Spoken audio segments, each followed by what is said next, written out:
Good evening. Goodbye Forever, Volume 2 by Ngak'chang Rinpoche, Chapter 27, Part 3. Jack was on a roll. Me, I'd have been getting me end away every town we played, every bloody town, mate. Anyway, takes all kinds, doesn't it? Yes, I replied in a somewhat baffled tone. It takes all kinds. As the adage goes, Jumping Jack would eat no fat and Vic would eat no lean, but together both they ate their fill and licked the platter clean. Jack shook his head as if to say, "Where do you dig these things up?" Then, after a pause, "Suppose you heard about me and Synth getting cashed and bruted?" Cashed and bruted? Married and divorced, me old mate. Oh, right, I'm not quite as au fait with the slang as I was when I lived here. Heard you'd got married, Jack, but not divorced. Sorry. Nothing to be sorry about, mate, apart from getting married to that steaming great cow in the first place. Jesus, mate, that was a bloody nightmare. She was like something from a Greek tragedy. You know, one of those things with snakes coming out of its head. Medusa? Jack looked confused, so I elaborated. A gorgon. Oh, yeah, she was a right gorgonzola. She must have been 17 stone at least. Sight of her, let alone the sound of her screaming, would give you a limp Hampton for eternity and the day after. That as well as turning you to stone, eh? An impressive feat. An impressive weight. Was she tall? I asked, in a vain attempt to respond in what would seem a friendly manner. Nah, not much taller than me, mate, so you can imagine the size of the cow. I'm trying not to imagine, Jack, I replied in a haze of confusion, feeling as if I was hallucinating. But seriously, I'm sorry, it sounds as if you had a rough time of it. Rough? Jack almost screeched. I should cocoa, rough ain't the half of it. Rough? Too bloody right, mate, it was rough. Then he whispered, rough as sliding down a bleeding scaffolding plank with no sodding underwear. So why was it exactly that you got back with her after calling it off?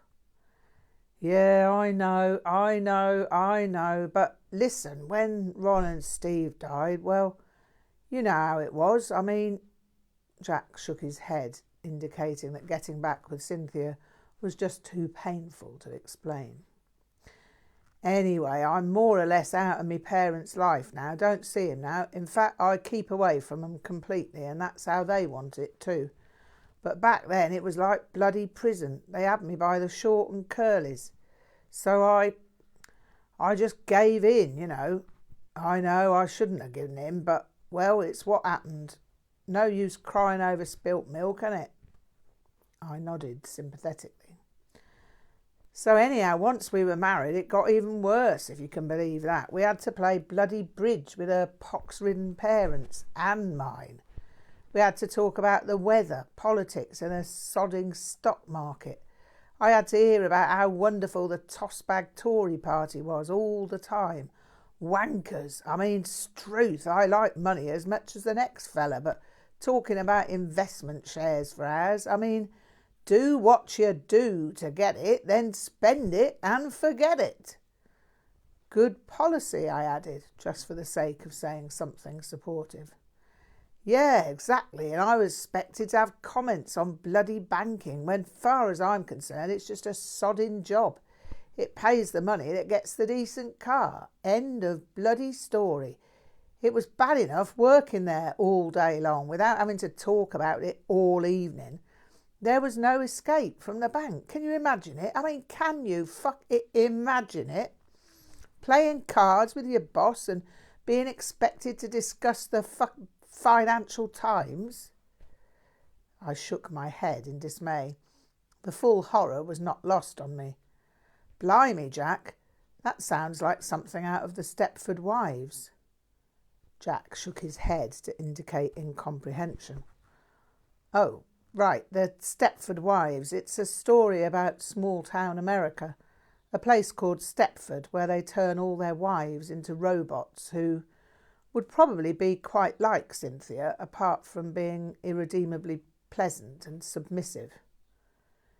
Yeah, well, pleasant and submissive would have made it more bearable, but she was as boring as a bloody privet edge. She was always leaning on me to be more enthusiastic about my career, so we'd be able to buy more gnomes than the bloody neighbour. Then Synth, her parents and mine, all rounded on me to get me hair cut because of what they were thinking about it at the bank. So I gave in on that one too. Bloody Aro Yeshé job. So I was the bloody Stetson husband. The barnet's longer now, but it'll be twice the length next year, he added, preening himself.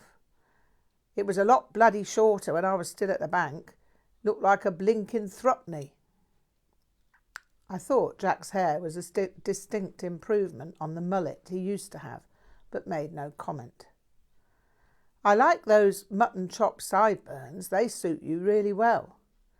Yeah, well, they were another cause of her screaming at me. Synth couldn't stand to see hair on a bloke's face. Insane. I was her bloody pet project. She was going to turn me into Mr. Middle Management or something. But that's not the worst of it. Sex was non-existent. Jesus, the very idea of a blowjob would give her screaming hysterics. She'd scream at me for an hour and throw things at me, telling me I was a criminal pervert and that it was all your fault. How do you mean, Jack? I laughed. You mean I'd gone down on you once too often and got you addicted? That made Jack splutter with laughter. That had been my intention, of course, because Jack looked as if he was reliving some kind of nightmare. I was glad that I could approximate a response that was linguistically congruent with Jack's view of reality. Nah, mate, I made the mistake of telling her about you and that nympho Swiss au pair when you was 14. Course, she said she'd have reported it to the police, so anything she thought was disgusting had to be something heard from you. She blamed you for everything about me that she didn't like. Good to be famous for something, Jack, I sighed. Ngakpa Chögyam, the criminal pervert. That image of me was a long way from how I saw myself, but I was glad it amused Jack. A moment passed in which I wondered why Jack had described Annalie as a nymphomaniac. It had been nothing I'd said. I was never given to prurient playground revelations. I decided it wasn't worth inquiring. You were enthusiastic, I suppose, about returning the favour. King of the muff divers, me, ain't it? Yeah, no appreciation for a man's skill. You see, to her it was all disgusting. Jack adopted a hoity-toity, high-pitched voice. Only heroin addicts and criminals do that kind of thing. Really, that is alarmingly Victorian, Jack. But maybe I've just lost all connection with the average Moors, but whatever, that does sound somewhat inhibited for 1975. Yeah, really, tell me about it. But that's not all. She got as fat as the proverbial pig. Jesus. Khyber the size of the bloody northwest frontier. Lallies like lard barrels. Her willets were nothing to write home about to start with, but they just disappeared in her general dewlaps and bulbous rolls of hideous flab. Bloody disgusting. I thought she was pregnant at first. Course, now I realise that was hardly likely with a lights-out shag once a fortnight, if I was lucky. And after being the good semi-detached suburban Mr. Jones for weeks on end. Jack adopted the hoity-toity, high-pitched voice again. Oh, yes, darling, let's buy another gnome. It would be so charming with the other 80 gnomes on the veranda and the 300 in the loggia.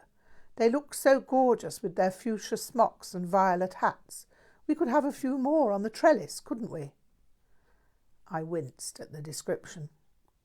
I had no massive sympathy for Cynthia, but felt ill at ease listening to the personal details of her physique. How could I tell Jack I found his description of Cynthia crude and demeaning? I couldn't be as disapproving as I felt whilst still being friendly. He would not understand.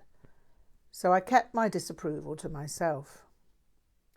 Thoughts of that nature apart, was I mistaken, or had Jack developed a decidedly full-on East End London accent? Ron had adopted that, to the annoyance of his parents, but I could not recall Ron dropping as many Cockneyisms as Jack was trotting out. From my memory of Jack Hackman in Savage Cabbage, I recalled that he spoke a fairly average English, with possibly a slight West Country lilt. But Jumping Jack Flashman was now a born-again East Ender. There was also a smattering of Polari in his speech, which he may have mistaken for Cockney, or perhaps it had just entered the general pattern of slang and was now indistinguishable. It had been popularised by the BBC radio comedy Round the Horn back in the 1960s, and maybe it had just become part of the general patter. So, I asked, to change the subject, what made you leave in the end? The possibility of getting her pregnant scared me, he whispered, absolutely shitless. I'd have been stuck with her after that, and suicide would have been the only way out. That was the effing end of it as far as I was concerned. Never had another Aylesbury. Luckily, she didn't seem to notice. Long as she could stuff chocolates down her neck, she was happy. Ate 'em by the cartload, didn't she? I decided that I'd have to leave fast as possible. So I found another place to live, and as soon as I did, I packed me bags. Took the Friday afternoon off work, didn't I? He grinned. You know, complained about severe gut ache and kept whizzing off to the Kazi. Worked a charm, mate. I wasn't going back anyhow, because I got a job with a builder, right, starting Monday. Electrician's mate, eh? Best thing I ever did, as it turns out, because I got me qualifications, didn't I? Now I'm a self-employed electrician. J.J. Flashman, Total Home Electrics. Nice little Bunsen too, Jack beamed. I returned his grin, raised my eyebrows and gave a nod of my head to indicate approval of his improved circumstances. Vada the Callards, Jack grinned, indicating his puce leather trousers. These don't come cheap, I can tell you. I'll wager they don't. As fine a set of strides as I ever did see, Jack. Jack had now set me off into cant. I wasn't usually in the habit of calling trousers strides, but Jack's high density of slang was becoming infectious. Puce isn't a common colour these days. They suit you very well. What do you mean, puce? Jack retorted indignantly. Puce, dark, dusky purple, Jack. Isn't that how you'd describe them? Jack grinned sheepishly. Oh, right. Didn't know that's what puce meant. Then Jack laughed. It's like talking to the longer bloody Oxford Dictionary talking to you. Sorry, Jack. You're not the only one who's ever complained about that, I replied to put Jack at his ease. Glad your business is successful. Yeah, mate. I'll tell you about that later. Anyhow, I'd worked it all out, so it gave me the weekend to settle into the new latte. No room to swing a cat, of course, but I was free as a bird. Got a much better place now. Anyhow, back to the story of leaving Synth. Everything was going to plan, but Synth come home early, didn't she? Still don't know how that happened. I was packing the car and all of a sudden there she was. Found me packing me boxes onto the back seat. Blimey, Jack, I gasped. That must have been, well, dire. Yeah, mate, as in diarrhea, Jack whispered with a chuckle. Told her I was leaving, didn't I? Said, no hard feelings, Synth, but it ain't going to work with us. What happened then? I inquired. Went apeshit, didn't she? Screamed like a burning bloody banshee. Tried to break me boxes open and I had to threaten to whack her if she carried on. Wouldn't have done, obviously, but I had to make her believe it. So anyhow, I grabbed the steak tenderizer and made like to go for her with it. Somehow I found myself laughing. It wasn't that I had no trace of sympathy for Cynthia. But the image of Jack wielding a meat tenderizer, somehow like Thor with his hammer Mjolnir, was comical. Jack laughed and looked highly gleeful. He was obviously happy that I found his tale amusing. Kept her distance then, didn't she? But it didn't stop her screaming. God, it was awful. The neighbours started looking out their nasty little mock Tudor windows as well, but that turned out to be just as well, because it quietened her down. Glad you got out alive, Jack. How did you settle up with the flat? That must have been difficult. Nah, mate, piece of cake, piece of bloody cake. We only rented, see? It was in her name anyhow, so I just did a runner. Out the fucking door, never to be seen again, he chuckled gleefully. I knew her parents would top up the Burton for her. Either that or take her home again. Lucky? Yeah, suppose. Only bit of luck in a bloody story. So anyhow, didn't give her me address, did I? Still doesn't know where I live, he cackled delightedly. Nor do her Nazi parents. Or mine, for that matter. Bugger 'em all. You first, Jack, I grinned, glad again that I could respond in a way to which Jack could relate. He nearly choked on his coffee. That's the thing with you, innit? Jack laughed. You come over all Mr. Holy Man, and then you say something like that, just when a fella's got a mouthful of coffee. As Jack laughed, I caught a glimpse of something. Nothing visual, merely the sense of the absurdity of myself as a tulku. Who was the incarnation of Aro Yeshé? How much of Aro Yeshé existed in this wild assortment of conditioned perceptions? My life looked nothing like those of the Lamas of whom I'd read. They were all absolutely consistent. They practiced, they gained realization, they taught, they performed wonders. I merely bumbled along, lurching from one fiasco to another. And here I was in the Nostril Cafe, engaged in a conversation about the ludicrous break-up of a marriage that should never have taken place. I thought of Chögyam Rinpoche and realised that I'd crashed into yet another joke shop. That being said, I had not been unkind to Jack. He obviously still had emotional pain concerning his life.